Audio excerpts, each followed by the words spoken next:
What's up, family? Welcome back to another legendary top of the reaction video. Let's go.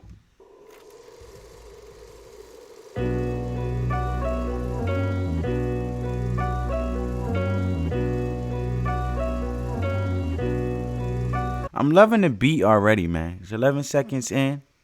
I'm ready to hear what my man gotta say.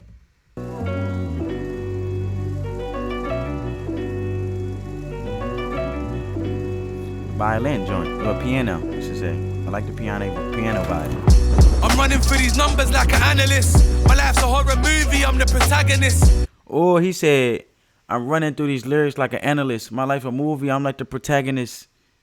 You know what I'm saying? I like that right there because he basically saying he analyzing his bars with the rap. Like, he basically said he running through the lyrics because the bar flow is so amazing. The way he articulated, like, he come crazy with the bar flows, but he analyzes so in depth that it's meaningful. You know what I'm saying? That bar right there was already just like, like, you feel me? Like, Scene 1, I'm in a walkie and sandwiches. Scene 2, I'm in my room and no cannabis. Scene 3, I'm in a dinger with my savages. You ain't cut from this cloth, you're unraveling. I got them all tapping out about tapping. He said, you ain't cut from this cloth, y'all rambling. You heard him? You ain't cut from this cloth, y'all rambling. See, a lot of things that people be thinking they about, they're not really about. But it's cheaper to be yourself and stay true in your nature always, man. You ain't cut from this cloth, you're unraveling. I got them all tapping out about tapping. Say the word, I spill your blood on the tapestry. When we go out to eat, that's a rack or free. I rap, but my bro sell crack or B. 4 scene, I was back in my trap on C. I'm back in my bando, but I cannot sleep. He said, basically, my man basically saying he in survival mode. You know, he talking about how he trying to get fast cash, you know, involving himself into something that's not necessarily good for him. It only destroys others, but desperate times calls for desperate measures. I would never condone his choice. But my man said he in the bando, basically. You know, he back in the bando, going back to the basics, with trying to regroup himself from whatever situation he came from. 4 scene, I was back in my trap on C. I'm back in my bando, but I cannot sleep. And when I looked in the mirror, I lost all my teeth. I got these marks on my arm, shit, I'm bang on B. 5th. Alright, now he's saying he got marks on the arms, he lost his teeth. So now he basically saying he down bad, you know, and he in a situation where he trying to dig himself out of it. I'm the shotter and you owe me peas. Frankie's just come back and he won't be pleased. My runner tried to do the race, I broke both his knees. 16, I'm like splitting, you just woke the beast. You couldn't touch me, even if you overreach. In my night tech, looking for some. Yo, she coming out the TV with it. He said, you can't touch me. Hold on, run that back. Cause that was a, he said his brother trying to run a joint and it broke his knees. You just woke the beast, you couldn't touch.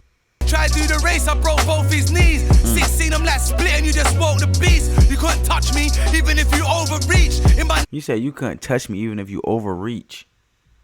Meaning I'm out of reach, bro. I'm legendary doing me in my own lane. Tech, looking for some dough to fleece. Ain't no one with a coldest speech. Scene 7, I'm back at it with a loaded heat. Trying to kidnap something, someone hold his feet. If I have to leave him here, they're gonna close the street. Scene 8, I'm at your crib like American Psycho. Chase him in the kitchen, spill blood on the lino. Alright, so basically my man trying to get revenge. He basically said he chasing him in the kitchen like an American spy goat. So basically my man basically saying he's spying on somebody. Somebody must have did something for him, and now he's has his malicious intent to get revenge. He's in a revengeful state right now, which isn't good. Bro, software was my goal. No burner boy, I'm just spilling these shio. C9 could have been #1 to me. I'm escaping that place, look what you done to me. Big kitchen like Chucky, no dungarees. My girl's got a monster in her bed, it ain't underneath. Scene. He said his girl got a monster in her bed and it ain't underneath. Talk about himself metaphorically, how he battling with all these things and he ain't going about it in regards to the best interest of himself or his girl. But he's in a revengeful state. He's in survival mode. You know, he's in the things that where he's making the choices that's not necessarily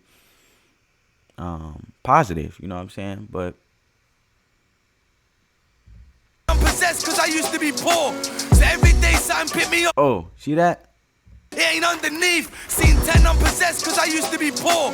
He said he used to be possessed because he used to be poor.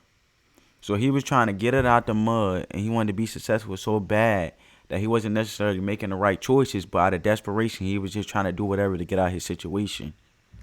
Every day something pick me up off the floor. Either I want it for less or I want a bit more. I see dead people, it's a little obscure. Either I'm venom or carnage cause I'm constantly torn. Frankie's got new shoes and he wants to be worn.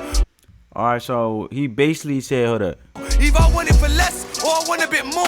He said he wanted a bit less or he wanted a bit more. Basically, he was never grateful for where he was at because he was always striving to do better, be better, and try to succeed. You know, with rapping, you know, being a better person, being successful in all areas of his life, financially, mentally, you know, emotionally, and just, you know, trying to take care of himself and hold himself down.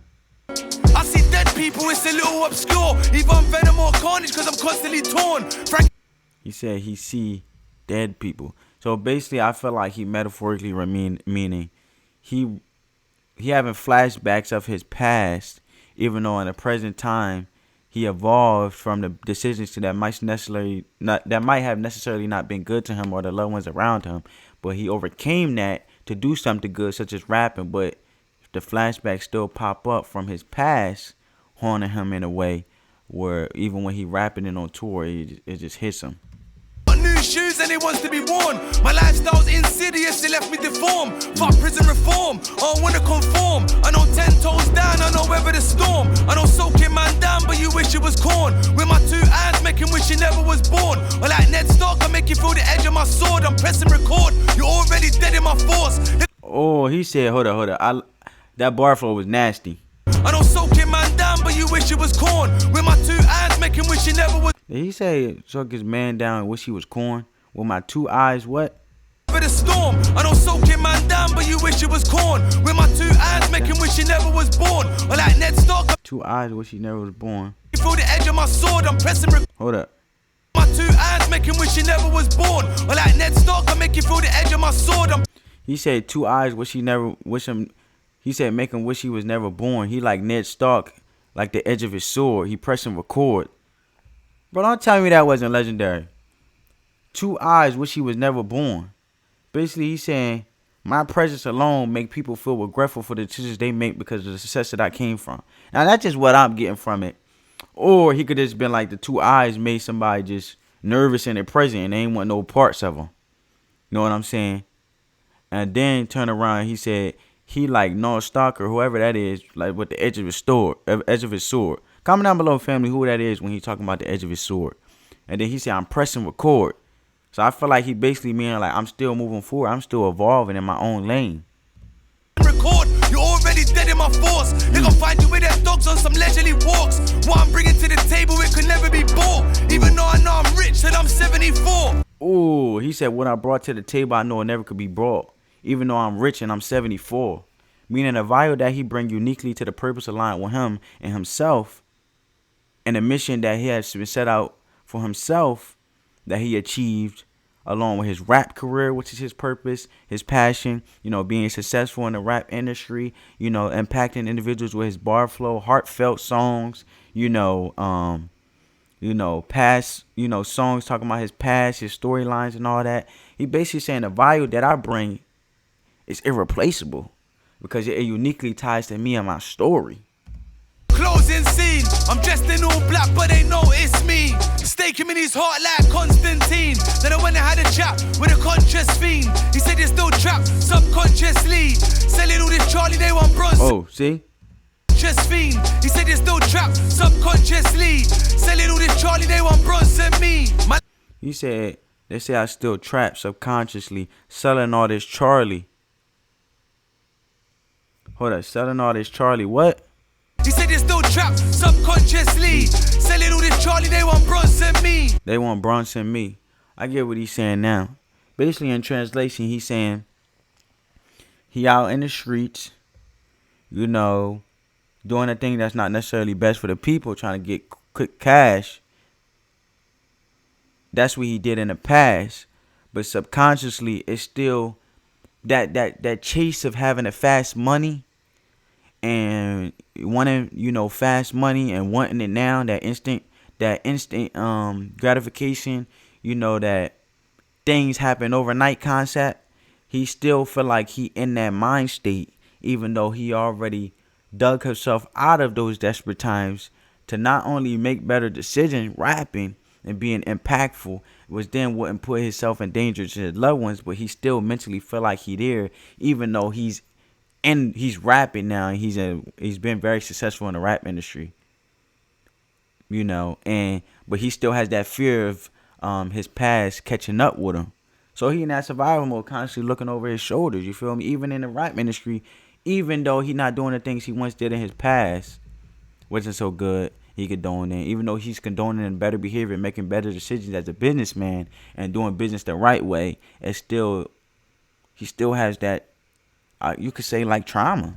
Life's a horror movie, it's a constant scene, and it's coming like screaming. The protagonist is usually the killer in the end. Scene 1, I'm in a walk eating sandwiches.